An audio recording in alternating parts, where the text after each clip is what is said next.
whole purpose of this is to really think deeply of what is a university. That so often we're very, very busy on the Hill. We're doing things, everybody's publishing, doing papers, writing, thinking, but very rapidly. And the notion of a school, the word school comes from the Greek word skole, which means leisure. And we never really have leisure to really sit back and think. We're always doing something very busy. So on Stop Day is a chance to have leisure, to stop, look and listen. Oreads are mountain nymphs, which is a wonderful concept. Think about dryads living in trees and naiads living in water and oreads living on mountains. So in a sense, when we come up to this hill on Mount Oread, then we abandon a lot of the things that we do down at the Polis to assume a different kind of mindset.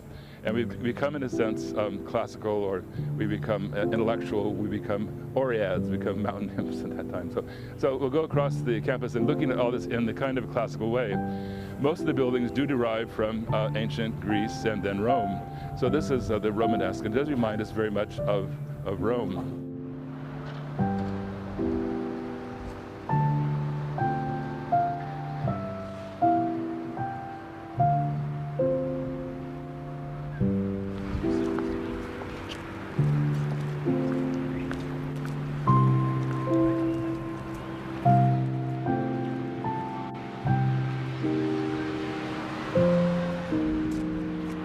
I'll pop in and see if we can get the person to come out. Okay, so examine the details.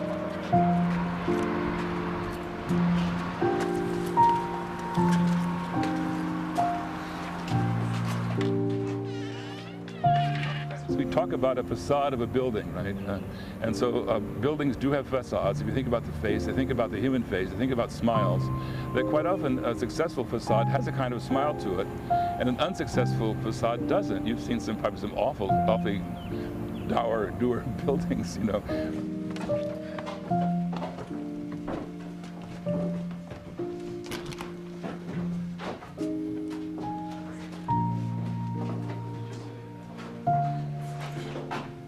The tower is condemned, and you can see the rotting of the deck above here.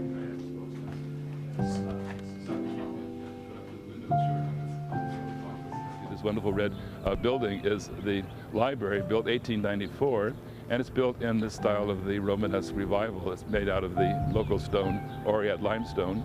The mountain itself gives the name to that stone found in this vicinity, Oread limestone, and then it's built as a typical 12th century church.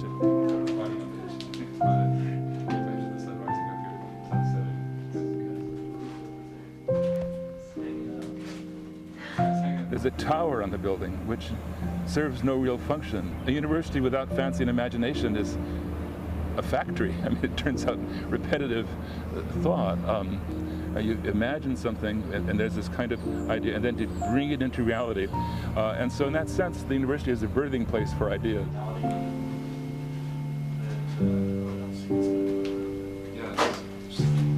Disconnect from reality, I've never understood that actually.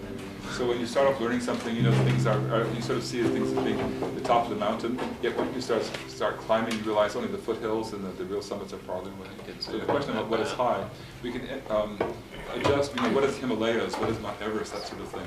But in intellectual matters, it's very hard to know what are the summits, the high or the low, and so forth. So these towers are very useful to make us think about. There's a physical reality, then there's the other kind of things which is not quite as clear. But have you all seen the KU Yell carved on the building? That elephant with this kind of panel that says rock chalk on it. It says rock chalk. It says rock chalk. And then it has a date, which is hard to read now, but it was 1873. And people don't know why 1873. Is this the first real graduation at KU? People came here, weren't up to speed yet to graduate. This is our biggest project at the moment. We got, we set it on a turntable and bisect the circle, and the interior section will rotate, so you have two exhibits. This is some of the alteration we did. We changed the duct, though. We're doing things in this building like that, installing filters. That's great. kind of stone here is 280 million years old. It's called from Cottonwood Falls and from that part of Kansas. So it's a local stone, and you can see all the fossils in here, just amazing fossils everywhere, on the seats, on the stairs back there. And the Oread is 320 million years old. Again, see the fossils in there. So what they've done is to actually carve, and today it turns out to be these wonderful father and son sculptors, the Frazee family, F-R-A-Z-E-E. And they spent about 2 years or 3, I guess, doing this whole facade, and then went off elsewhere in Kansas to do other works.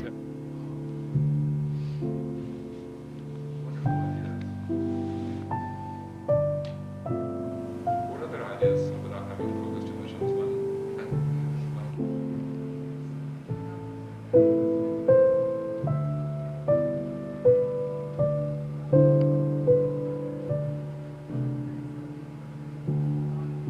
Xerox, this and that part and not break off the wall. The whole idea, isn't it nice? Zero and ox, and Xerox, it's a very funny word. And there's no writing, xerography, writing with zeros. I mean, it's very funny.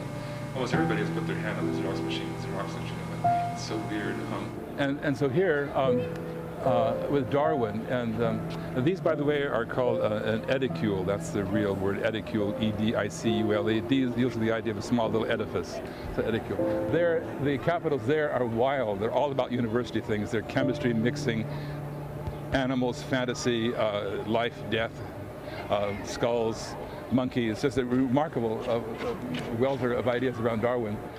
So Darwin is there. And then above the Darwin on the left, there is Jayhawk, with a question mark.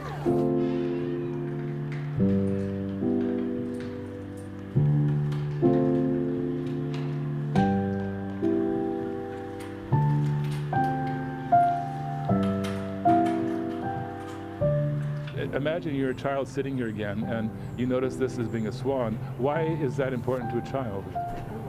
Ugly duckling. And what's the ugly duckling? Into the swan. So the ugly duckling is not a duckling at all, it's a swan. And so the university is a place to give people the chance to become who they really are.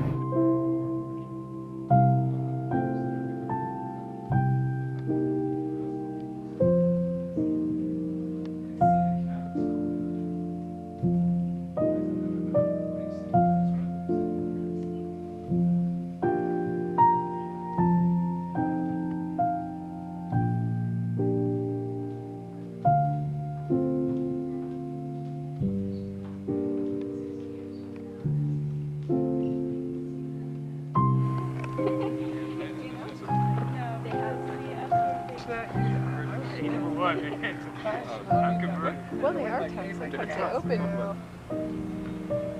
The building itself is done in a kind of a Renaissance and Art Deco way together. And on the front is this man and a horse.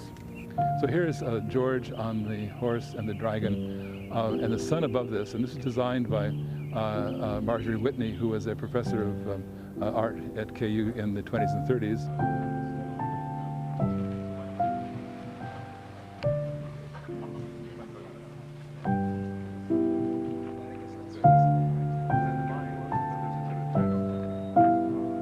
But this is then the Prairie Acre, so we're coming to this special zone. This was established at the time that we were building on the campus the hospital, and then down below that building was for the nurses. They would spend the night in there, so the nurses' house and then the hospital. And so this was then decided to set apart to become this Prairie Acre. But the idea is to preserve some aspect of this prairie. The campus is a Latin word meaning field, and as a diverse field, it's not ager, like plowing a field, agriculture, that kind of field. It's a different kind of, it could be a more informal field or different kinds of growth in the field. So the University of Kansas has a number of different kinds of growth on it, a number of different kinds of people, and the question about diversity certainly is one that we're talking about today on the field.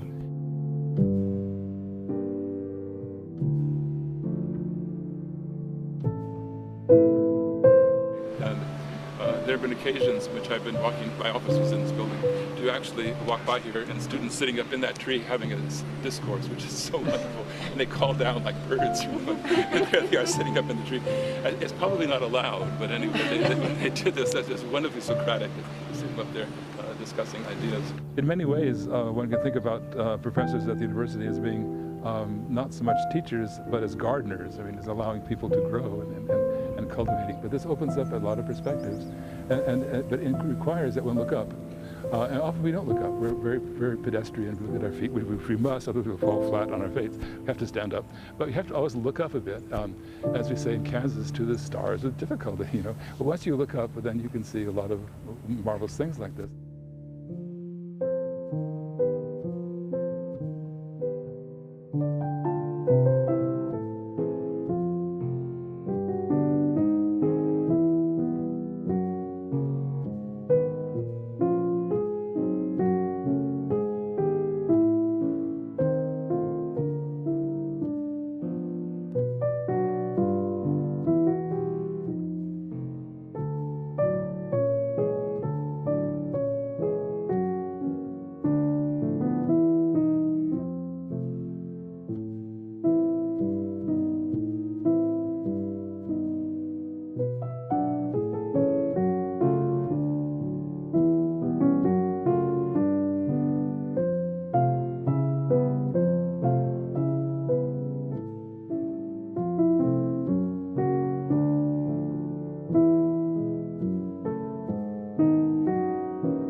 we saw the A now is being bisected by this.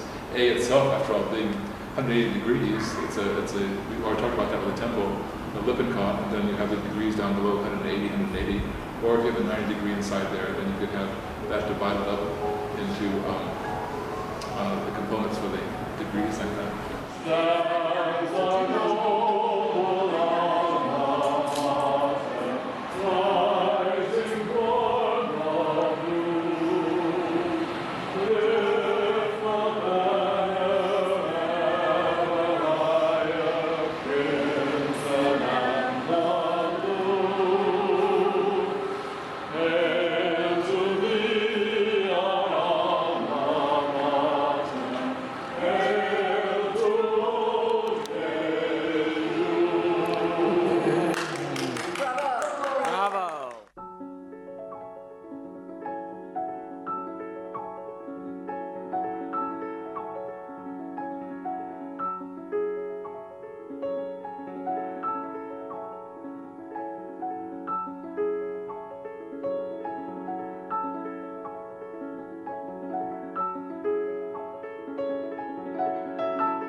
Thank you.